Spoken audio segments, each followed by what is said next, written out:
Coulomb's law जो है वो दो इलेक्ट्रिक चार्जेस के बीच में कितना फोर्स लाई करता है वो फाइंड आउट करता है। ये डायरेक्टली प्रोपोर्शनल होता है चार्जेस Q1 और Q2 जो पार्टिकल्स पे लाई करते हैं। सपोज Q1 और Q2 दो चार्जेस हैं तो उनका प्रोडक्ट Q1 इंटू Q2 के वो डायरेक्टली प्रोपोर्शनल होगा। सेकेंड थिंग, ये इन्वर्सली प्रोपोर्शनल होगा square of distance between them. अगर उन दो चार्जेस के बीच में डिस्टेंस सपोज r है तो वो r स्क्वायर के इनवर्स प्रोपोर्शनैलिटी में होगा। अट्रैक्टिव अगर चार्जेस जो हैं वो ऑपोजिट साइन के हैं। रिपल्सिव अगर वो चार्जेस सेम साइन के हैं।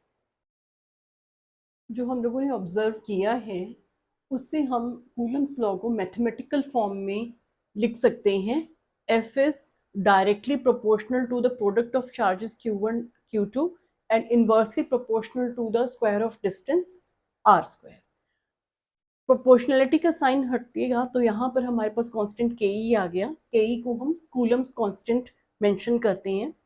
इसके बाद इसी लॉ को अगर हम वेक्टर फॉर्म में देना चाहते हैं तो इसमें से हम ये कंसीडर कर रहे हैं कि charge suppose Q1 force exert कर रहा है Q2 के ऊपर, तो हम फोर्स को रिप्रेजेंट करेंगे 1 2 with a vector form and the direction of the force is from 1 to 2 and this unit vector जो है वो हमारे पास डायरेक्शन शो कर रहा है कि फर्स्ट से सेकंड के ऊपर एक्सर्ट हो रहा है। सिमिलरली अगर वेक्टर फॉर्म में हमें इसी लॉ को देना है और चार्ज Q2 Q1 के ऊपर एक्सर्ट कर रहा है तो वहां पर हम लिख सकते हैं the electric force exerted by the charge Q2 on Q1। तो यहाँ पे साइन ऑपोजिट हो जाएंगे। अब हमारा फोर्स जो है वो Q2 वाला है वो Q1 के ऊपर एक्सर्ट कर रहा है। So force is represented by F21 and the unit vector will change to R21 in this case. This is how in vector form force को हम डायरेक्शन के साथ रिप्रेजेंट कर रहे हैं।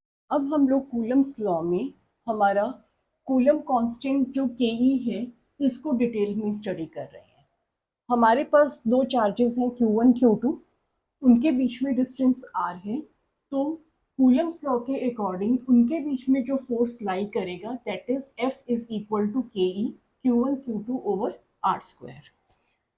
के ई जो कूलम कांस्टेंट है ये डिपेंड करता है कि हमने इन दो चार्जेस के बीच में क्या मीडियम लिया है या हम कौन सा सिस्टम ऑफ यूनिट है जिससे हम फोर्स को मेजर कर रहे हैं। अगर हम centimetre gram second CGS system को फॉलो कर रहे हैं और इन दोनों चार्जेस के बीच में एयर हमारा मीडियम है तो हमारे पास के ई कूलम कांस्टेंट की वैल्यू जो है वो 1 हो जाएगी और फोर्स जो है हमारा के ई 1 पुट करने के बाद Q1 Q2 over r square हो जाएगा और इसकी जो यूनिट है that will be dyne because force जो है सीजीएस सिस्टम में उसकी यूनिट डाइन्स होती हैं। अगर हम system internationalise standard internationalise system को फॉलो करते हैं, एसआई सिस्टम को फॉलो करते हैं और बीच में एयर ही हमारा मीडियम है तो उस केस में हमारा जो कूलम कांस्टेंट है वो 1/4 पाई एप्सिलॉन नॉट होगा। यहाँ पर जो एप्सिलॉन नॉट है इट इज एप्सिलॉन और जो नॉट है that is because air is there. अगर मीडियम है तो इसको हम स्मॉल m से डिनोट करते हैं। एप्सिलॉन जो है ये ग्रीक वर्ड है और इसका मीनिंग है यहाँ पर कि ये कितनी लाइंस ऑफ फोर्सेस को अलाउ करता है। Epsilon is known as permittivity. Permittivity का मीनिंग यहाँ है कि कितनी लाइंस ऑफ फोर्सेस इस मीडियम में पास कर सकती हैं और मीडियम फ्री स्पेस या एयर एक ही बात है तो इसको हम लोग ले रहे हैं। और एप्सिलॉन नॉट जो है इसकी वैल्यू 8.8542 इंटू 10⁻⁻12 है। इस वैल्यू को हम लोग लर्न कर लेंगे। पाई और एप्सिलॉन नॉट इन दोनों वैल्यूज को जब हम पुट करते हैं तो हमारे पास कूलम कांस्टेंट की वैल्यू आती है 9 इंटू 10⁻9। और अब हमारा जो फोर्स था कूलम फोर्स जो हम लोगों ने फाइंड आउट किया था उसमें के ई की वैल्यू पुट करने से force is equal to 9 into 10⁻9 Q1 Q2 over r square and the unit will be newton because we are following the SI system here.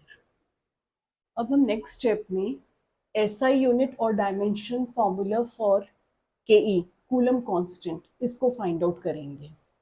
हमारे पास कूलम्स लॉ के according force between charge particles F is equal to के ई Q1 Q2 by are square है। यहाँ पर के ई coulomb constant है जिसकी हमें एसआई यूनिट और डायमेंशन निकालना है।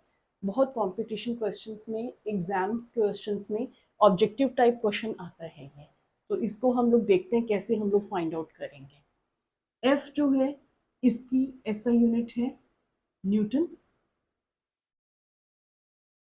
चार्जेस जो है उनकी एसआई यूनिट है कूलम, क्योंकि मल्टीप्लाई हो रहे हैं तो सी स्क्वायर आ जाएगा, और जो हमारा डिस्टेंस है इसके लिए मीटर स्क्वायर। सो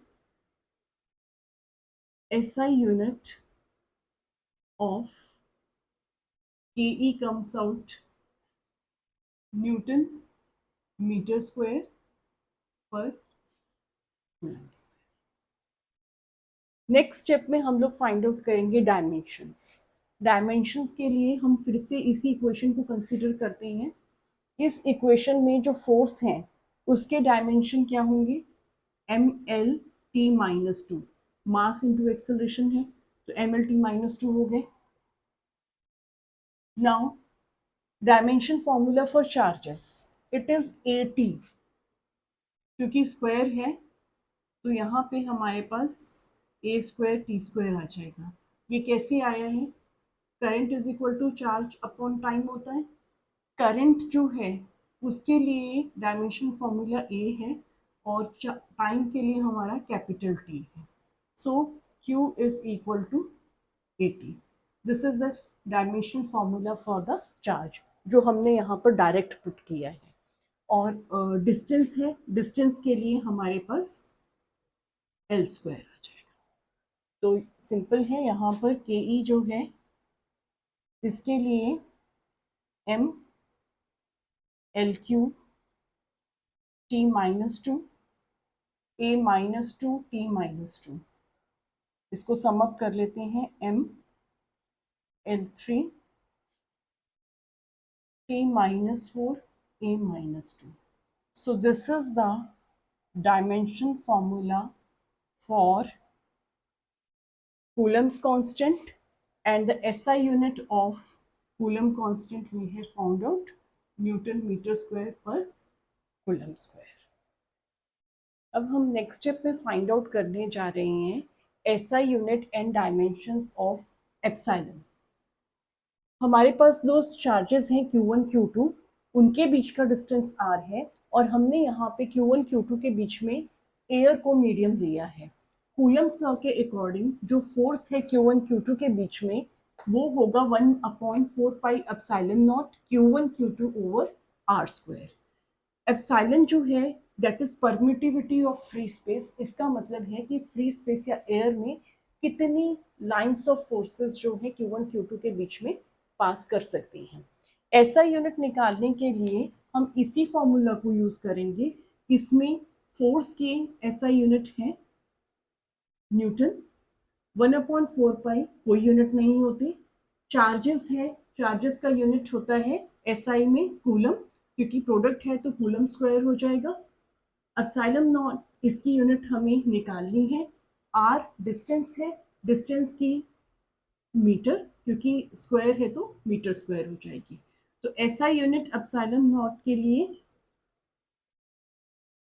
हमारे पास आ गई पर न्यूटन पर मीटर स्क्वायर कूलम स्क्वायर। अगर आप इसकी SI यूनिट देखें तो ये जस्ट रेसिप्रोकल है जो हमने पीछे कांस्टेंट के लिए निकाली थी, कूलम्स कांस्टेंट के लिए हमने निकाली थी, क्योंकि हमारे पास KE जो कि कूलम कांस्टेंट है that is equal to 1/4 pi epsilon naught. 1/4 pi के यूनिट नहीं है तो जो कूलम कांस्टेंट के यूनिट आएंगे उसी को ही अगर हम रेसिप्रोकल ले लें तो वही एप्सिलॉन नॉट के हैं, और अगर आप चाहें तो इसको ऐसे भी डिराइव कर सकते हैं। नेक्स्ट स्टेप में हम लोग ले रहे हैं डायमेंशंस ऑफ एप्सिलॉन नॉट।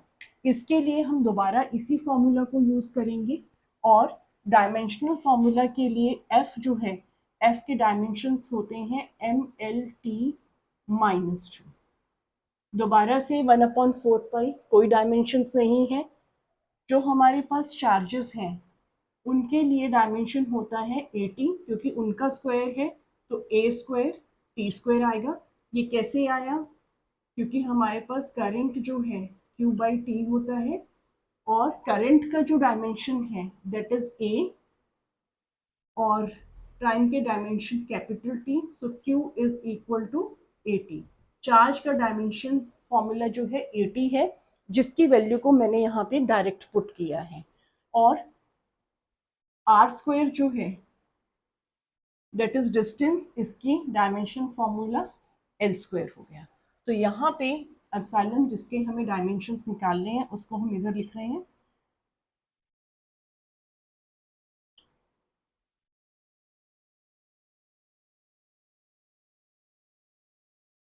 और एप्सिलॉन का डायमेंशनल फॉर्मूला बना M-1 L-3 T⁴ A2। दोबारा से आप देखिए, जो हम लोगों ने कूलम कांस्टेंट के लिए डायमेंशनल फॉर्मूला निकाला था एप्सिलॉन का, उसी का रेसिप्रोकल है। आप डिराइव भी कर सकते हैं, या अगर आपको वो याद है या उसको आप फाइंड आउट कर रहे हैं तो उसका डायरेक्ट रेसिप्रोकल भी ले सकते हैं।